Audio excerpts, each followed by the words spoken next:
3 questions on a What If Wednesday. Let them rip, my man. All right. What if the Kansas City Star is just going after KC Police Chief Stacey Graves over this recent KCPD Taylor Swift story? Well, then it means the honeymoon is over for Stacey Graves, the new KCPD chief.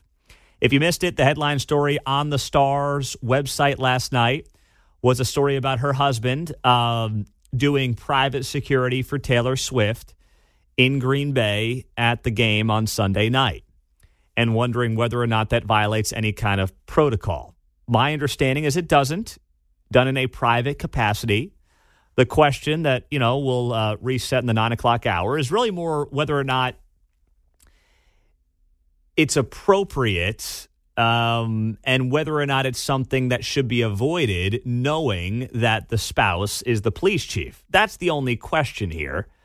I'm not sensing anything, and I haven't seen anything to suggest that there's any kind of violation.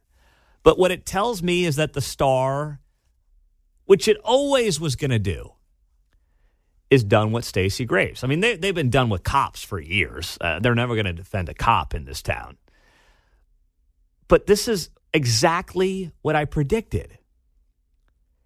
It's why, listen, I think Stacey Graves is trying to do the best job she can do with one arm tied behind her back. I mean, when you got this city council and this prosecutor and all the issues that this department has, I think her heart's in the right place, trying to do as good of a job as she can as this city trends towards a record number of homicides. But trying to appease people that are always going to try to tear you down, it's just a matter of time, is a waste of time. And I think we're going to start to see more of this with Stacey Graves from the Kansas City Star going forward. And I know the old cliche, keep your friends closer and your enemies closer. There's, in this case, no need to keep your enemies closer when what they promote ends up with dead people on the streets. And we've seen that over the last 3 years with these policies, with these defund the police, cops stink policies all over the country, not just Kansas City. But that's what it tells me. They're done, and that honeymoon phase for the Star's purposes is over, John. About what if we actually pull off a quote-unquote soft landing for the economy? Well, that will be good for Joe Biden if the soft landing is pulled off. Because here's the thing. We have very short-term memories in this country as a culture. I mean, literally, we have memories that if they last 5 minutes, that's impressive. That's why there's a news cycle. We have literally so many distractions. We move from A to B to C in the matter of moments. News cycles are shorter than they've ever been. If inflation subsides, now listen, the increase in prices are baked in. Prices are never going to just magically come down. It doesn't excuse the awful economic policies of the last 3 years.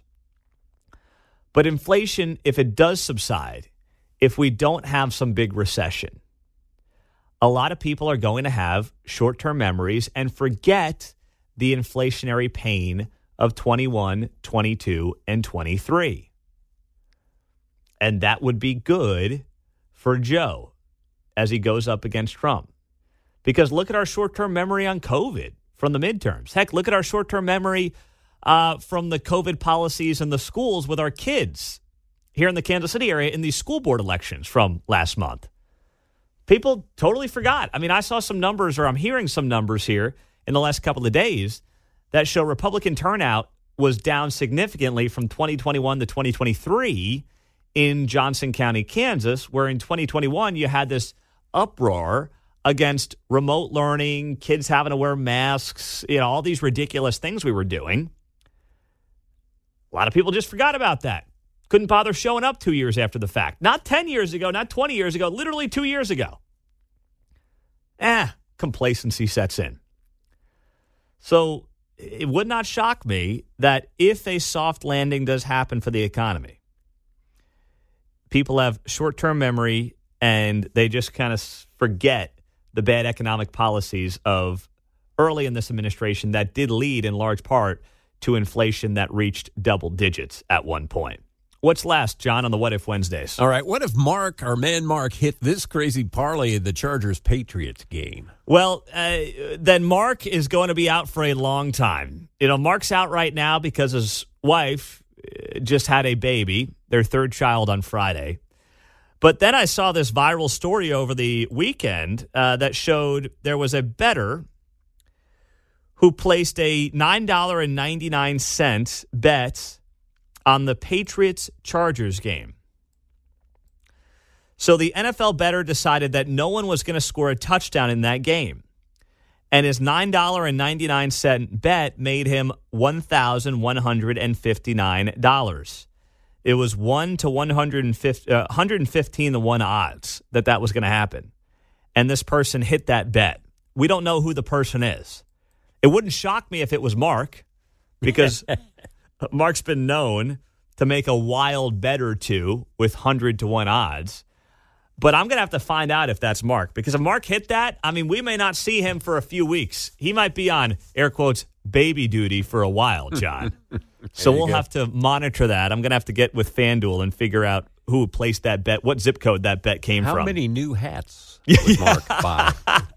Hats and jerseys, man. Limited edition, etc. That's how he lives. What If Wednesday in the books on KCMO.